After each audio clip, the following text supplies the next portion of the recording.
আল্লামা Jalaluddin আল কাদেরী রহমতুল্লাহ আলাইকে দেখেছি সর্বপ্রথম 1972 সালে।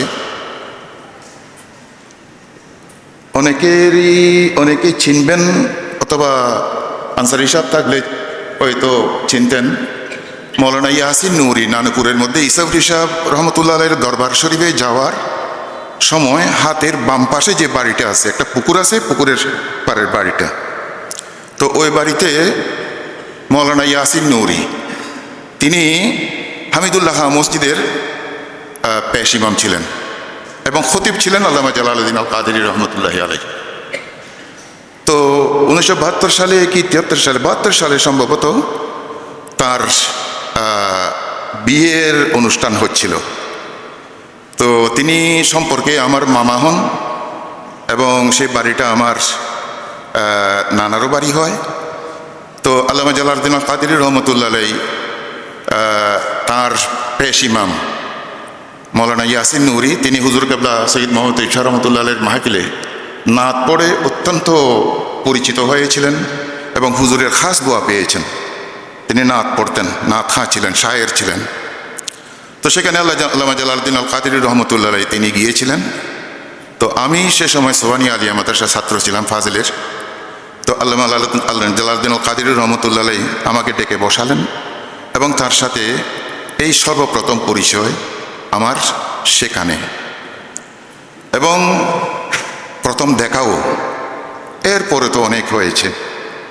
সর্বশেষ আল্লামা জালালউদ্দিন আল কাদেরী রহমতুল্লাহ আলাইহির সাথে আমার দেখা হয় যে আজকেরই দিনটা জুমাবার।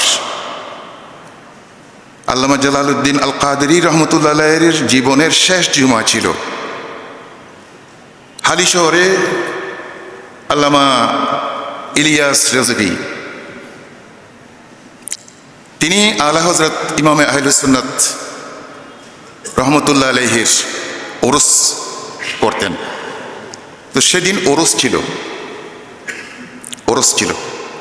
তো ওরসের মধ্যে আল্লামা জালালউদ্দিন আল কাদেরী রহমতুল্লাহ আলাইহি তিনি প্রধান বক্তা ছিলেন, প্রধান আলোচক ছিলেন। তো সেই ওরসের মধ্যেও তার মাধ্যমে আমিও দাওয়াত পেয়েছিলাম, আমাকেও দাওয়াত করা হয়েছিল। তো আমিও সেই মাহফিলে উপস্থিত ছিলাম। তো এই মাহফিলে উপস্থিত হওয়ার পরে আল্লামা জালালউদ্দিন আল কাদেরী রহমতুল্লাহ আলাইহিকে যা দেখেছি এটা আমার জীবনের শেষ দেখা। এবং শুধুমাত্র আমি না, ডক্টর জাফরুল্লাহ সাহেব তারও জীবনের শেষ দেখা আল্লামা জালালউদ্দিন কাদেরী রহমতুল্লাহ আলাইহিকে সেই রাতে। প্রফেসর কামাল উদ্দিন সাহেব তারও শেষ দেখা সেই রাতে। আরও অনেকেরই শেষ দেখা ছিল সেই রাতে। তারপরের দিন আমাদের খানকা শরীফের মধ্যে ইমামে আহলুস সুন্নাত হযরত আল্লামা শাহ আহমদ রেজা হাফেজ বেরলভী রহমতুল্লাহ আলাইহির ওরস মুবারক অনুষ্ঠিত হচ্ছিল। সন্ধ্যার সময়, মাগরিবের সময় সংবাদ আসলো যে আল্লামা জালালউদ্দিন আল কাদেরী রহমতুল্লাহি আলাইহি তিনি ওফাতপ্রাপ্ত হয়েছেন। আমাদের সেক্রেটারি সাহেব ছিলেন, তিনি অত্যন্ত উদ্বিগ্ন হলেন। আল্লামা জালালউদ্দিন আল কাদেরী তিনি সকালে প্লেনে করে ঢাকায় গিয়েছেন আলা হযরতের একটা ফাতিহায় অংশগ্রহণ করার জন্য, ওরসে অংশগ্রহণ করার জন্য। তো হঠাৎ করে কোনো অসুস্থ না, একজন সুস্থ মানুষ গিয়েছেন। আর ওখানে যাওয়ার পরে তার মৃত্যুর খবরটা আসলো। তো উদ্বিগ্ন হয়ে পড়লেন তিনি এবং বিভিন্ন জায়গায় টেলিফোন করার চেষ্টা করলেন। একটু পরে আবার তিনি ঘোষণা করলেন না, তার ওফাত হয় নাই। তিনি ঘোষণা করলেন আবার যে তার ওফাত হয় নাই।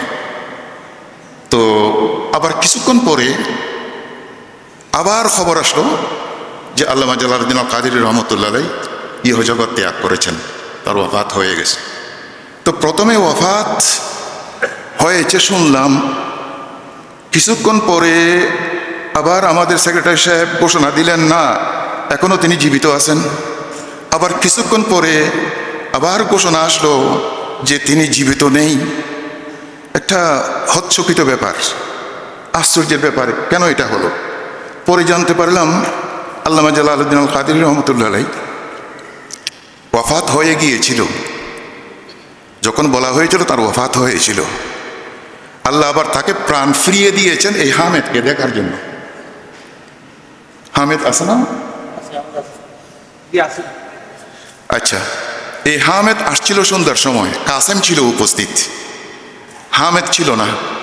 হামেদ আসছে, আসার পর আল্লামা জালালউদ্দিন কাদের রহমতুল্লাহ আলাইহি চোখ খুললেন, হামেদকে দেখলেন, এরপরে চোখ বন্ধ করে ফেললেন, এবং এটা তার জীবনের শেষ দেখা। হুজুর